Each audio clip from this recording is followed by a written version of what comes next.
Hello there and welcome to today's episode of the Only Endometriosis podcast you need.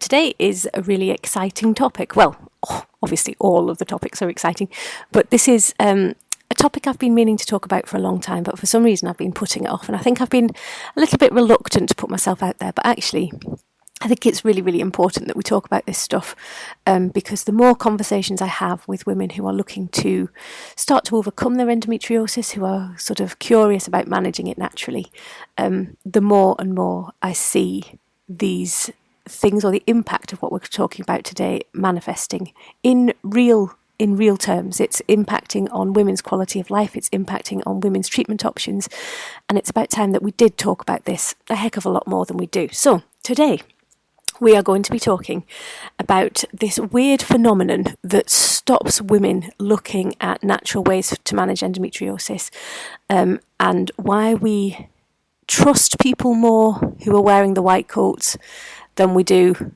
people who aren't wearing the white coats. And it's really, really interesting. I just want to say something very, very potentially weird, I don't know, at the outset. I do my own social media. And quite often I will sit and look for an image for me to use when I'm talking about the services that I provide individual women. And I run health clinics. I go into businesses and offer surgeries for employees around women's health. I help women on a one-to-one basis. And when I search for images that I can use in my social media, quite often it comes back with, like a consultation, if I type in image for consultation, it'll come back with somebody wearing a white coat, and clearly the person in the photo isn't a doctor. But I have never used one of those images in my social media because I don't want to give the impression that I am a doctor. I don't want to give myself almost like that false air of authority that a doctor has. And that kind of highlights to me the esteem that we hold doctors in. Even myself, who talks openly about the fact that we are let down systematically by doctors in the UK, well, and wider, but certainly in the UK. And even then, I don't want to give myself that perceived authority of being a doctor. It's quite clear, like I say in those photos, that the person isn't a doctor, but I don't want to give myself that false air of authority, like the doctor has an air of authority that I don't have. But it's true. It is true. And that's what we're going to look at a little bit in this podcast. Now, this podcast is going to delve into a little bit around some really complex theories. And I don't have time. In fact, I might try and find a guest for a future podcast who can come on and talk a little bit more about this. But it is a really, really interesting concept and something that I've been fascinated by for a long time. And it actually started with my own experiences. So as many of you will know if you've listened to my podcasts or read my blogs or whatever over the years, you'll know that I have an endometriosis diagnosis myself. I went through the Western NHS treatment pathway back in the early 2000s. Hasn't changed that much since I went through it, unfortunately. But I was the same as pretty much every single woman that I talked to. I didn't want to undergo a lot of the treatments that I went through, especially not in the knowledge when you're told that it may not help you, but I did. I followed the treatment path blindly until the point where I was told I would need surgery, and I didn't want surgery. I was very lucky at that point that I had people in my life who were already in this world of natural medicine, of alternative in inverted commas medicine. So I knew that there were options out there, but I also know that I was very privileged in that knowledge. And luckily I turned my back on surgery, and I haven't had surgery for the last... Well, I've never had surgery for endometriosis, so that's what, 20, oh God, scary, isn't it? 20 plus years. But I did exactly what most women do, and I followed the advice of the doctors, even though the doctors freely admitted then and freely admit now that the surgery would not have cured the endometriosis. I followed them blindly up until that point. So why do we do it? What is it about a white coat and a stethoscope that instills in people a sense of confidence, whereas somebody like me talking about it gets shot down? This is not a pity party, by the way, but I do remember when I started going viral, if you will. It was during lockdown I decided to take my business more online and to talk more about endometriosis. Up until that point, I'd been very kind of localised and just helping women, and not just women either, just helping people on a very local level. And it was during lockdown when I had to shut my clinic, and I thought, you know what, I want to go back to my roots. I want to build my business basically where I started it, which was treating women who were struggling with endometriosis and sort of related issues. And that's what I want to do. So I started trying to go global, actually. I did webinars and sessions in America. I had webinars where people from Australia and India attended, and it was all going really well until there was a post I did, I don't even remember, sort of mid-COVID, that went viral, and I got so much stick and backlash and trolling and bullying, essentially, is what it was, that I retreated into my shell. And I stopped talking about it. And I got so much trolling because people called me a fraud and a snake oil salesman and all the rest of it for sort of selling these dreams. Now, I have never said that I can cure endometriosis. In fact, one of the first podcasts I did was called Can I Cure Endometriosis? But I'm passionate that we should be given the option to talk about alternative medicine, because so many people, women especially, either don't know that it's out there or don't trust it. And that's what this podcast is going to start to look at. I might do a few more, I might not. I might see if I can find guests, I might not. This is just a starting point, and I'll see how well received it is before I do anything else. But let's talk about why women choose to trust doctors over people like me, and even over their own initiative, over themselves as well.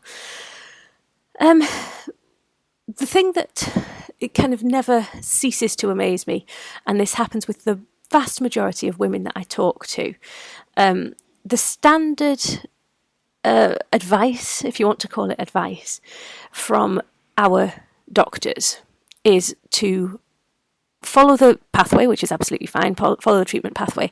And then if that doesn't work, before you get to surgery, just wait until it's unbearable. Wait until your symptoms. Surgery isn't going to cure it. Surgery might not even help it. So the key advice is to wait until it's unbearable before you go to surgery. Now, I don't know any other condition, any other health sphere where people would accept the advice to sit and wait until their symptoms become unbearable, impact on life so much that you can't take any more, and then we'll consider surgery. When you say it out loud, when you write it down, when you're talking to friends and family, if they haven't been through it, there is always like an incredulous reaction to what we're told. And actually, when you think about it in the cold light of day, it is horrendous advice. It's absolutely horrendous advice. But sadly, it is the standard advice that's given to us. It takes, on average, 8 years plus sometimes for women to receive an endometriosis diagnosis after the initial symptoms begin. So once you get that diagnosis, again, I've done a podcast on this, but once you get that diagnosis, you think, fab, I've finally got the label, I can finally get help. But then once you get the diagnosis, you're then kind of told, well, nothing's gonna change, we can't cure this, so this is what you can try. You can try A, B, C, and D. And then if they don't work, we just wait until you're pretty much crippled with pain, or you're fainting through pain or blood loss, and then we'll start to look at surgery. So you can be waiting another 3+ years after your diagnosis to get anything, to get any treatment. My issue is that in those options of A, B, C, and D, we're not given option E, which is the natural way to manage symptoms and possibly even reduce symptoms. It's just not talked about. The other scary factor that's in this as well is that now statistics say around 50% of women with endometriosis report being dismissed or misdiagnosed with healthcare professionals. I suspect it's higher than that. So the women I work with, and I do get that the women I work with are women who their symptoms are massively impacting, and they are not certain about surgery, and they are looking for alternatives. So I do get that I'm working with women at one end of the spectrum. But 100% of the women that I surveyed when I started doing this back just after COVID in 2022, when I did a survey of previous clients, all of them said that they had been ignored, that their symptoms had been ignored by doctors. at least one point in their endometriosis journey. So that's all of these women who are really struggling with their symptoms reported being just not being heard. And that can really, really impact, and I'll talk a little bit why in a second, but that can really, really impact when it comes to us advocating for ourselves, when it comes to us standing up and really kind of trying to assert what we want. The fact that we're not listened to, the fact that we're dismissed, we're often called hysterical, it's often put down to emotions. Quite often it's still said it's all in our head. So once you hear stuff like that, it's really disempowering. And it can really, really impact on our ability to stand up for what we actually think and what we actually want further down the line. Now, there's two things that are going on. Well, there's more than two things, actually. We are conditioned as a society to think that the medicine that we are faced with on a day-to-day basis, so essentially Western medicine, we are conditioned to think that that is the gold standard. And I've heard that phrase so often, that surgery is the gold standard of what we need for endometriosis.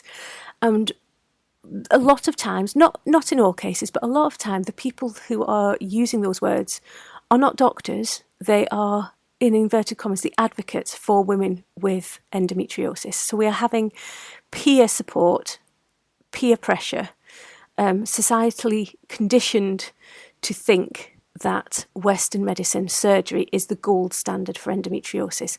It doesn't cure endometriosis. Okay, it is not necessarily a bad thing. Again, I will say I'm not adverse to surgery. I'm not anti-surgery. For some women, it is absolutely the best thing to do. However, there should be options available to us that stop us needing surgery in the first place. But like I said, we are conditioned to think that surgery is the gold standard. So many women that I talk to say, I'm just going to wait for surgery, when the reality of waiting for surgery means that you are essentially waiting for your symptoms to get so bad that you can't cope anymore. We have a natural undermining of natural medicine. Natural. We have a historical, a traditional view of people like me who do natural holistic medicine, alternative treatments, as unscientific, unproven, untrustworthy. And I do get that. It's an unregulated industry. We don't have the same requirements for training. We don't have the same requirements for licenses or anything like doctors have. So I do get why people see this industry, the industry of natural medicine, as less trustworthy. I completely get that. That doesn't mean that we are all untrustworthy. It doesn't mean that we are all unqualified snake oil salesmen. It doesn't mean that we're all fraudsters. What it does mean, and this is a whole separate podcast, probably not a podcast, but another letter to people in power, is that we need a bit more regulation in my industry. But that doesn't mean to say that all of us are charlatans and that none of us can help.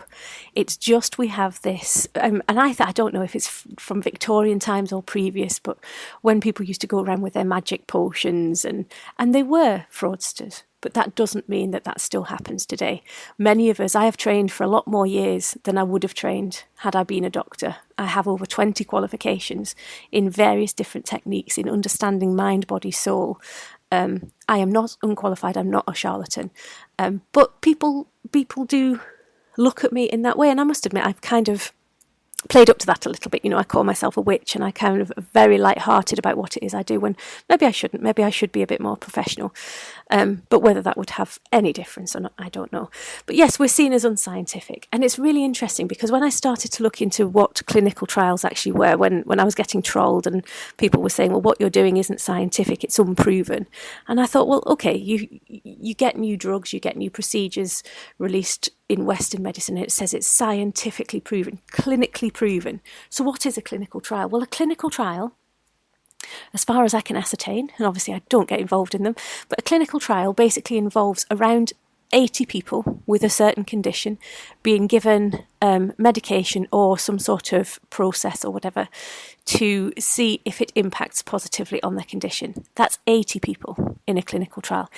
If the initial results from those original 80 people are positive, then the clinical trial is slightly extended to From what I can see, it's a maximum of about 350 people. So that's 350 people in the wider trial.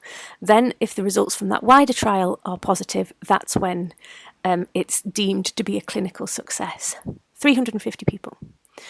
If I look back on the records of the women that I've helped over the years, I could fit numerous clinical trials into that. And it's not just me. This podcast is not about me. And I'm very aware that it's kind of starting to sound like that. But if you think about all of the women in the UK and wider who have gone down the natural route to manage endometriosis, the amount of women like me out there who are helping other women manage their condition, reduce their symptoms using natural methods, way more than 350 people. So the boundaries, yes, okay, we're not carrying out a clinical trial, but the evidence is still there. The evidence is still there that natural methods works, yet we're still not being told about it. We are still being silenced, and we're still being trolled when we do try and talk about it. We've also got the cultural messages that come with our menstrual cycles. So we are still told that pain is a natural part of a menstrual cycle. It's a biological fact that period pain is normal. It's a biological fact that women have to struggle with their menopause, that women have to struggle with their periods. It's just fact. Well, it doesn't have to be, and that message stops women from seeking help earlier because they're assuming that the pain that they're experiencing is normal. And it's not. It might be normal, it might be regular, but it doesn't mean it's healthy. And we've got those messages that, again, stop us from standing up and from advocating for ourselves, because we don't want to say, do you know what, I'm in so much pain this month. I don't want to get off the settee. I can't get out of bed, because we're told that actually every woman has to go through this and just get on with it. And that stops us, that disempowers us, it stops us from talking out. And again, when we go to the doctor, most times we're told that it's all in our head, it's part and parcel of being a woman. We are dismissed and our symptoms are dismissed. I've had women say that their doctors have said they're overreacting. The word hysterical is still used every now and again as well, that's a massive throwback to Victorian times. But these things are still in use today. We are told by doctors, by people with the white coats and the stethoscopes, that we are overreacting, that we are hysterical. And again, that just serves to disempower us. That leaves us feeling as if we can't speak up, as if what we are experiencing, other women go through it all the time, and we're just being weak. We're being overreactive. We're being hysterical when we try and talk about it ourselves. And there's two theories that kind of lean into that as well. I don't know if any of you are familiar with these. I'm not going to go into them in massive detail, but it is worth looking at them. If what I'm saying is resonating with you, it's worth looking into these theories. And these are not to victimise us. We are not. This is not our fault. The fact that if you feel as if you can't stand up for yourself at the doctor's surgery, if you are just accepting everything that the doctor's telling you, even though you may feel in your gut that it's not the best thing for you to do, this is not your fault. It's complete conditioning on our part. I'm working with a fabulous client at the minute who is experiencing, well, to be honest, all of my clients experience this to some extent or the other. But I'm working with one client in particular at the minute who's a fabulous client. She's lovely, but she's really experienced this. And I might mention her a couple of times as we go through, just as a bit of an example. And I see myself in all of this as well. I see myself in all of this. Even now, even though I know all of this, it's still deeply ingrained in me. So I'm waffling. The theories. Learnt helplessness is the first one that I want to briefly look at. So this is where this is kind of the principle that leads to women feeling that they have no control over our endometriosis or our menopause, whatever it is that you are struggling with. This isn't just about endometriosis.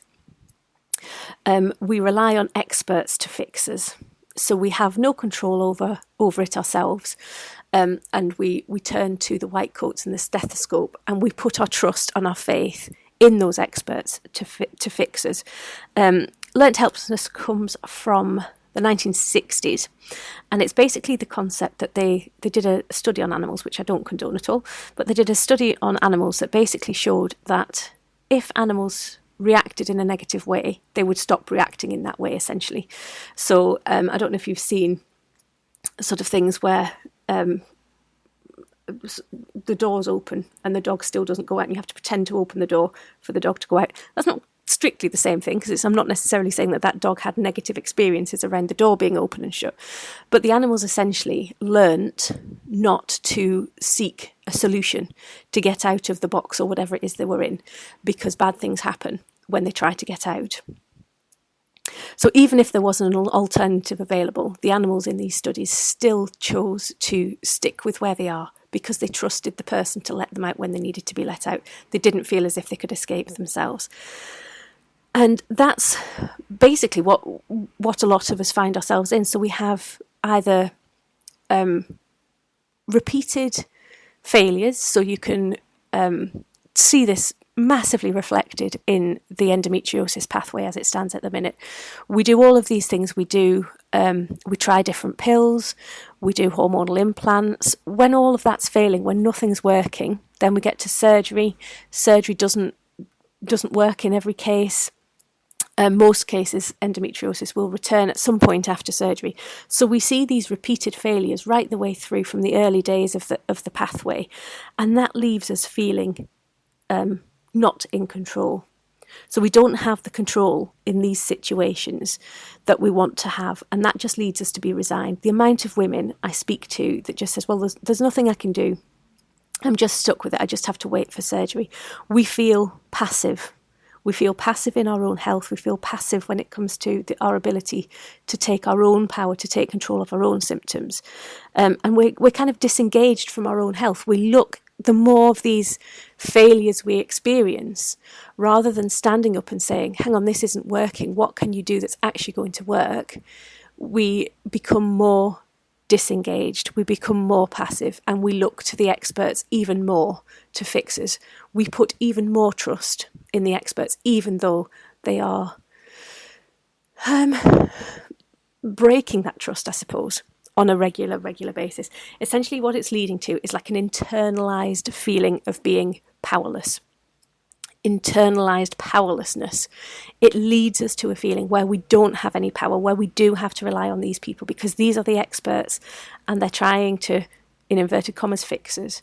So we lean more on them. So that's the first theory. The second theory that I also see is similar, but it comes from external forces.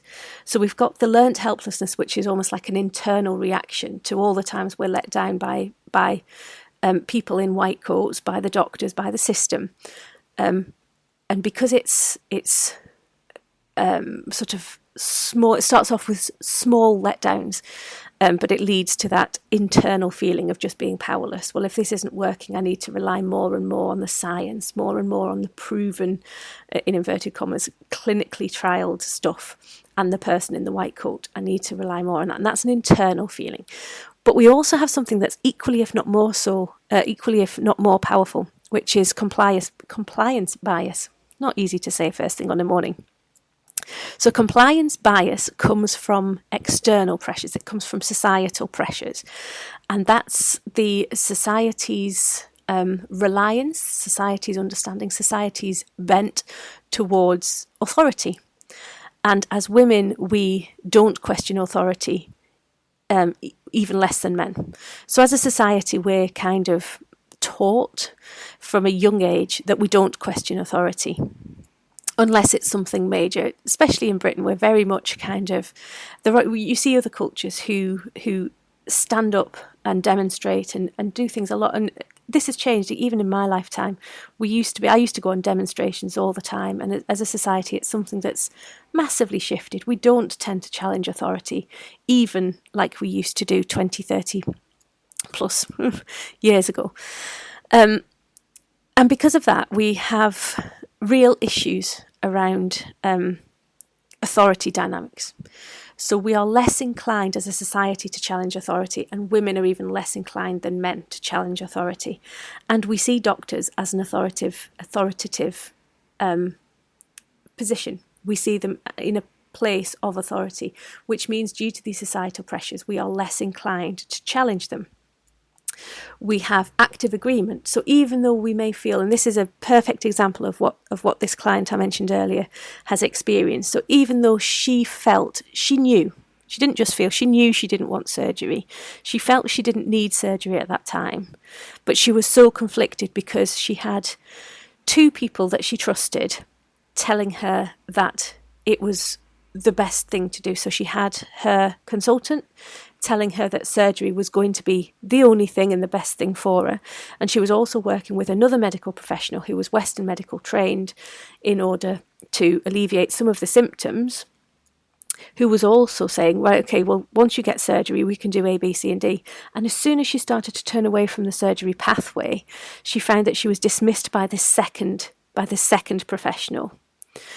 So she was getting that conflict between trusting these people who were in a position of authority, who were saying you need to have surgery, even though her whole being rejected that idea as actually being essential for her.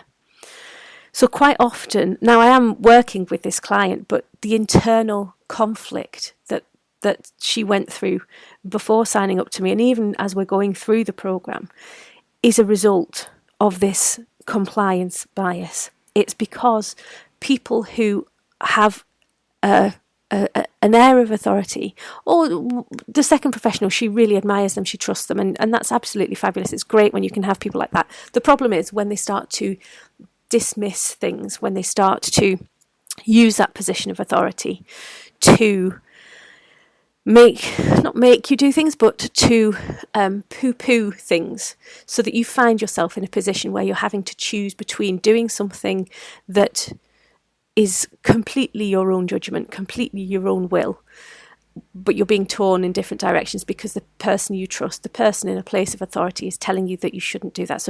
So many women, the majority of women actually, this level of compliance bias that this client has, normally I would see women just turn away in her situation. Even if it's against their complete better judgment, they would rely and go back to the comfort of relying on this expert to fix them. So compliance bias comes from the external society pressure, this authority pressure, this authority dynamic, where we as a culture, and especially as women, are pushed to comply with authority figures, even when it feels counterintuitive. So they're kind of the two theories that are really, really prevalent when it comes to endometriosis, but not just endometriosis, women's health in general. But they're the two theories. So we've got our learnt behaviour from inside us, which is the learnt helplessness, which sounds awful, but essentially that's what it is. It's telling us that we need to rely on people in authority to fix us. And then when you combine that with the compliance bias, where we feel as if people in authority can't be questioned, people in authority have the ultimate knowledge and the ultimate power, that is like a perfect storm for, even though your gut's telling you you don't want surgery, even though your gut's telling you to look for a natural way, you've got these people in power saying that the natural way isn't good, it's unscientific, it's unproven, and we need to look at Western ways to fix us. Which is bonkers. It's not bonkers. It's completely valid for the individual woman. This isn't the individual woman's fault. And like I say, I see myself in this, even though I've been down this natural pathway, I see myself with other health issues. So for example, COVID, for example, flu. I don't know if I'm feeling, I had whooping cough last year, and I sort of did a little bit of natural stuff, but my go-to was to go, I hadn't been to the doctors for years, and I thought it was COVID. And then I eventually went to the doctors, and well, I won't go into that story but as to why I went to the doctors, but it was quite a scary moment. So I eventually went to the doctors. I went to emergency doctors first, and then I went to the doctors for medication. And I did look completely on Western medicine to fix me. All my natural training went out the window until I was out of fight or flight. When I was in that scared state, when I was in fight or flight, I literally went to learnt helplessness again. I literally went to the person in the white coat with the stethoscope to fix me. I needed somebody else to fix me rather than standing up, because I didn't feel strong enough to take control of my own health. And that's exactly where a lot of women, if not most women on the endometriosis journey, find themselves. So this isn't about blame. This isn't about sort of saying, well, you need to do this. This is just trying to understand why we get to the point where we are willing to sit and wait for our symptoms to be so impactful before we take action, before we get surgery, rather than looking at alternative ways. And of course, there is that suspicion that natural methods are unproven. Like I say, I've helped hundreds of women over the years. There are hundreds of people out there like me who have helped hundreds of women. And this is I've been doing this since 2008, but the methods that I use and that other people like me use have been going for centuries. Traditional Chinese medicine, using lifestyle to medicate, in effect. People have been doing this for centuries, for generations and generations and centuries. And to say there's no evidence, to say it's unproven, is really kind of, well, it's quite insulting to all the people and the ancestors who have gone before us, who have used these methods for such a long time. But it's also quite short-sighted as well, because there is tons of evidence. It might not be written up in a scientific paper. We might not have the funding to do the actual labelled research. But if it didn't work, people wouldn't have been doing it for centuries. I wouldn't be sat here managing my own symptoms, being surgery-free for the last 20 years if it didn't work. And again, it's not just about me. There are hundreds of people out there like me who have done exactly the same. But we don't have the same research, we don't have the same funding, and we don't have the same regulation when it comes to natural medicine and approaches. So it does create a bias in available information. If you Google natural methods for endometriosis or what's best surgery, or the results will be resounding in favour of surgery, in favour of the Western pathway, simply because the research isn't out there, the funding isn't out there for natural ways. The other thing as well about, and this is just kind of another barrier as to why women don't go down the natural route, is because there are logistical, if you will, there are logistical barriers to going down the natural route. So as well as sort of trying to find that power, trying to find that strength, and I don't like that word, because we are strong. Even if we are blindly following our doctor's advice, we are still strong, powerful, fabulous individuals. But when it comes to standing up and advocating, and I'll talk a little bit about how we can do that in a second, but when it comes to standing up for ourselves and finding that energy, I suppose is a better word rather than strength, finding that energy to advocate for our own health, it can take too much. It can take too much energy because of the things I've talked about. And one of the barriers to natural treatment is that it can take energy. It takes time, it takes energy, it takes a level of consistency and a level of self-management that by the time we get to that point where we're ready to look at anything, we've kind of lost that. That fight within us has gone. If we were told about natural ways from early days, then I think we'd see a lot more people going down this route, either to avoid surgery or just to complement. It doesn't have to be instead. I don't like the word alternative. Whenever I say alternative, I do the air things, air inverted commas, but obviously you can't see that on a podcast. But I don't like the word alternative because it sounds like it should be instead of. And it doesn't have to be. It can be if you want it to be, but it should be a choice. You can do it alongside. But it takes consistency, it takes effort, and it takes time. And by the time a lot of women come to the realisation that they want to try this, they don't have, or they feel as if they don't have the time, they feel as if they're lacking in the energy, they can't put the effort in, they want a quick fix, because, and I completely get that as well, because they've got to the point where they're just over it. Literally, if I had £1 for every time I'd heard a woman say, do you know what, I've had enough, just whip everything out, well, I'd probably earn more money doing that than actually helping women, which is terrifying. But natural ways do require time and effort, and it requires a different way of thinking. It requires us a lot of the time to unlearn. This client, like I'm saying, this client has felt massively like she's been letting people down because she's going down the non-surgical route. She hasn't ruled surgery out, and I don't want her to. It's still an option on the table if she needs it in the future. But because she's gone down this alternative method, this natural method, the other professional that she's been working with has kind of almost been very dismissive and almost washed her hands of this aspect of her treatment pathway. And she's felt massively as if she's letting those people down.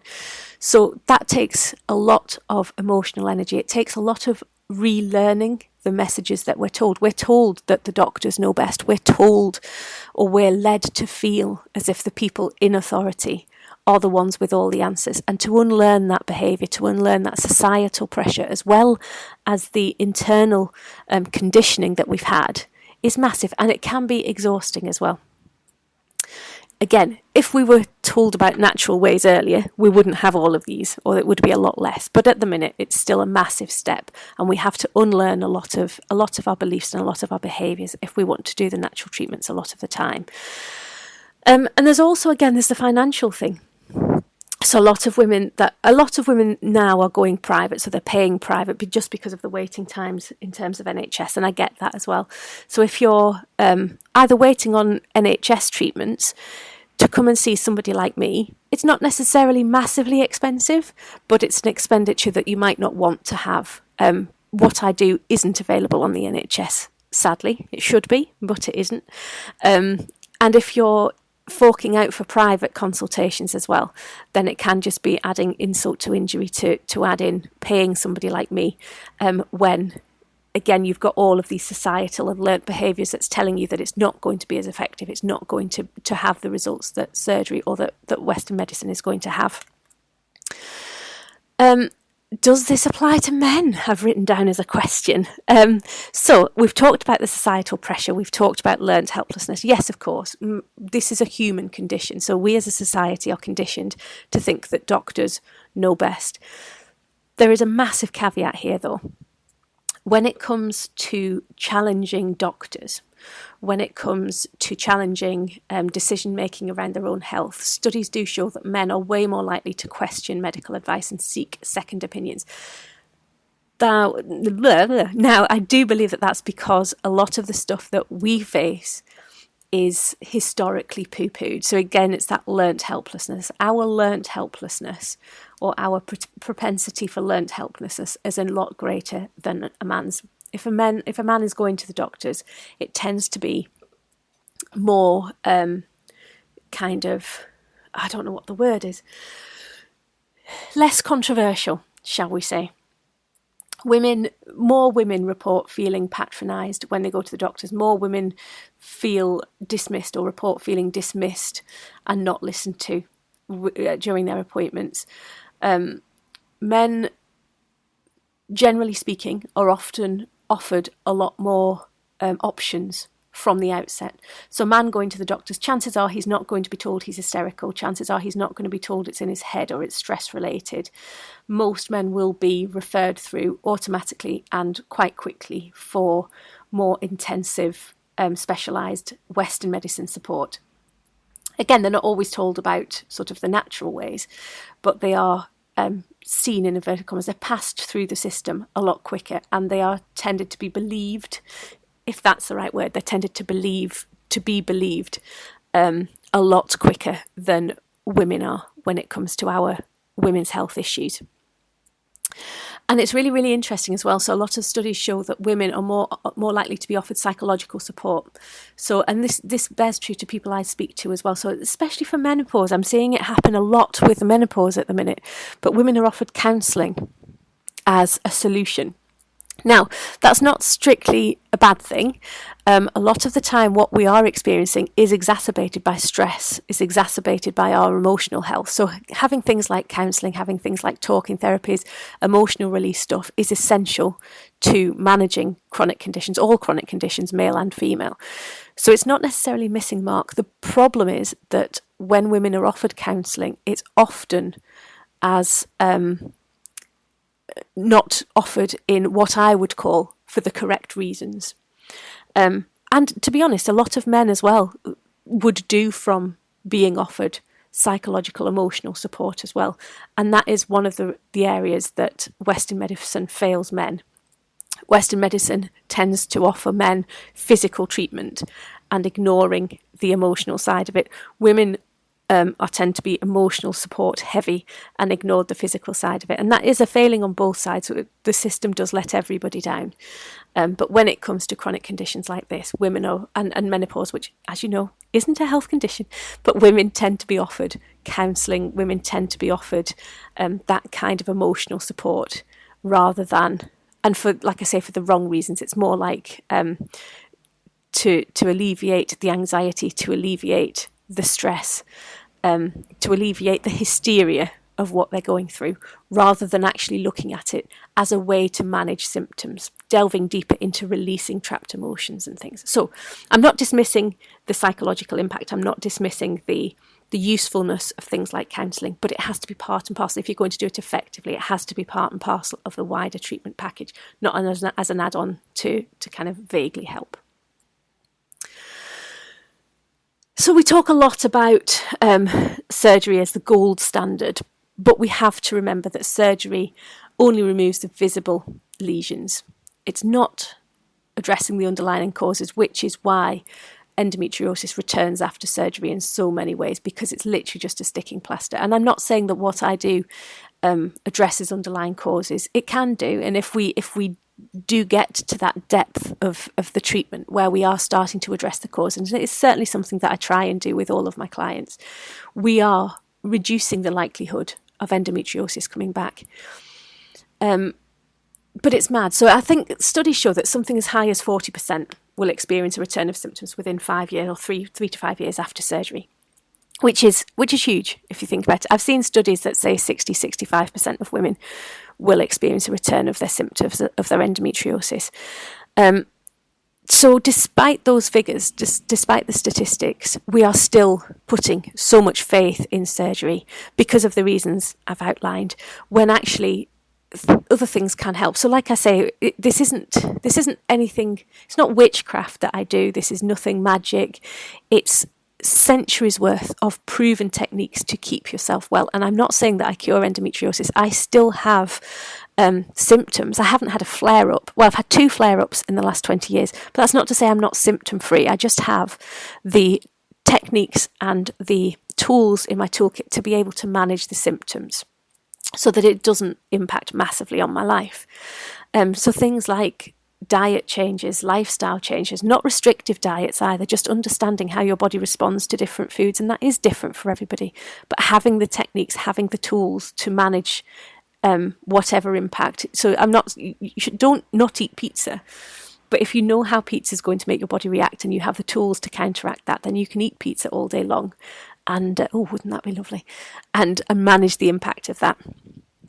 Acupuncture, Reiki, all of these things are centuries old. People report, 100% of my clients report feeling better, and that's just my kind of across the board.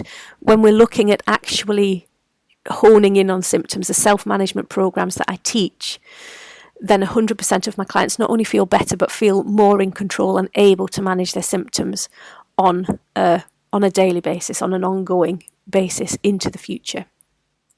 Yet again, we're not told about this because it's not a clinical trial.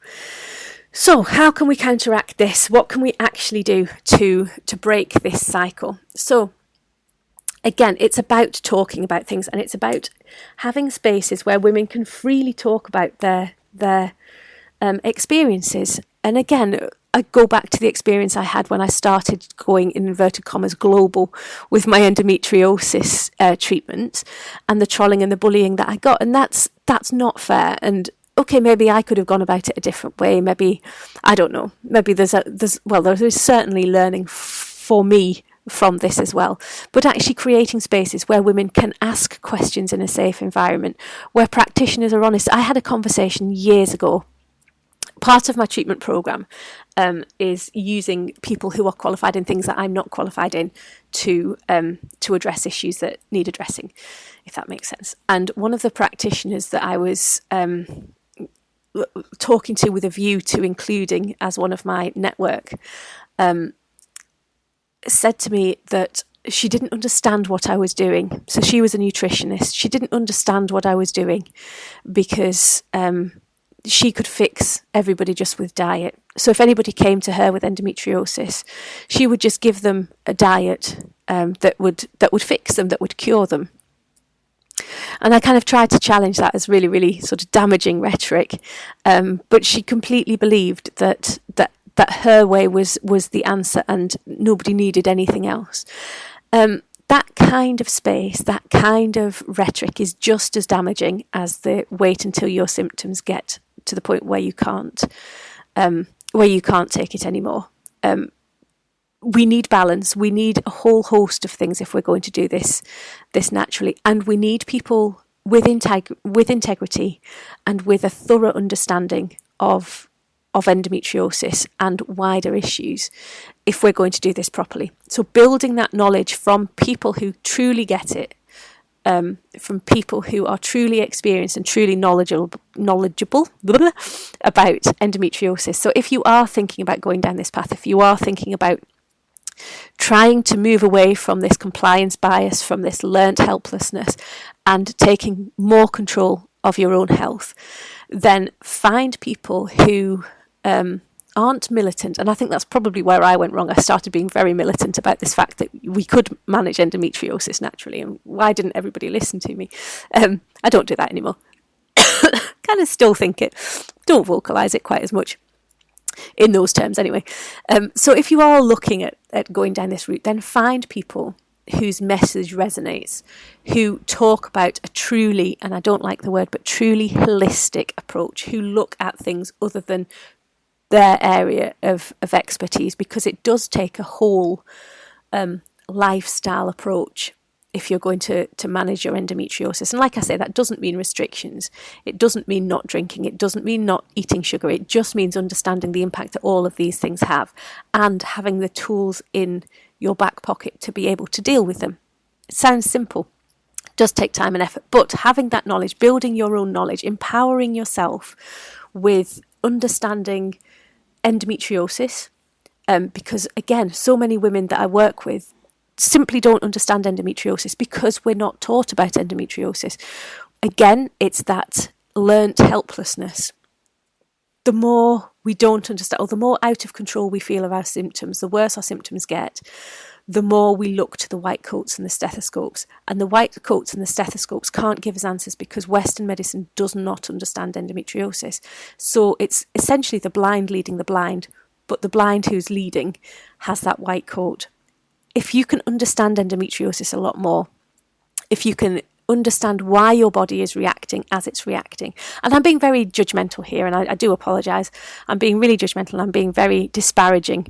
I know that not all doctors are like that. I know that not all surgeons and not all endometriosis specialists are like that. I know that that landscape has shifted a lot in the last 20 years, and there are now more explanations and more contextual conversations going on. But that's not for everyone.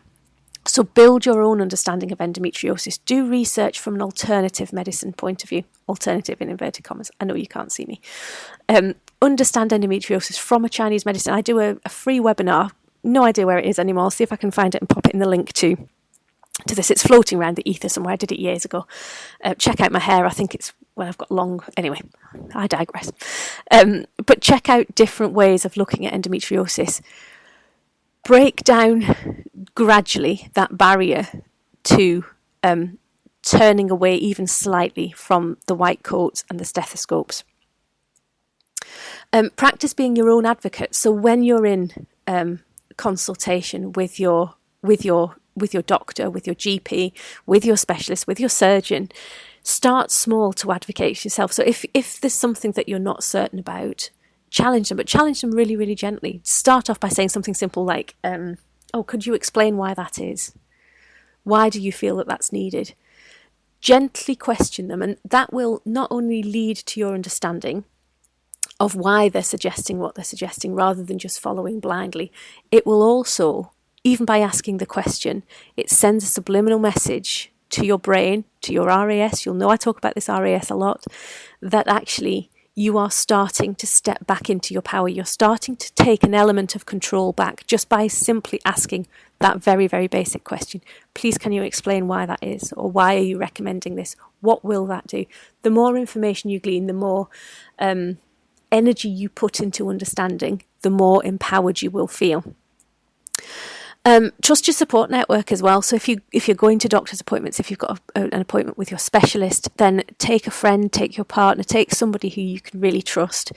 Have a list of questions or fears or anything that you want to talk about. Have a list of that before you go in and sit down with that person and talk through. Ask them to ask you questions so that you can really see the areas that you'd like help with from your practitioner, from your expert. And that could include me as well. If you want to have a call with me about working with me or somebody like me, I've had calls with family members in the past. It doesn't have to be just you. If you're thinking about working with me and you've got questions, you've got fears exactly the same as you would have at surgery, that's absolutely fine and completely valid. You don't have to have calls with me by yourself. You don't have to go into GP surgeries by yourself. You can take somebody with you.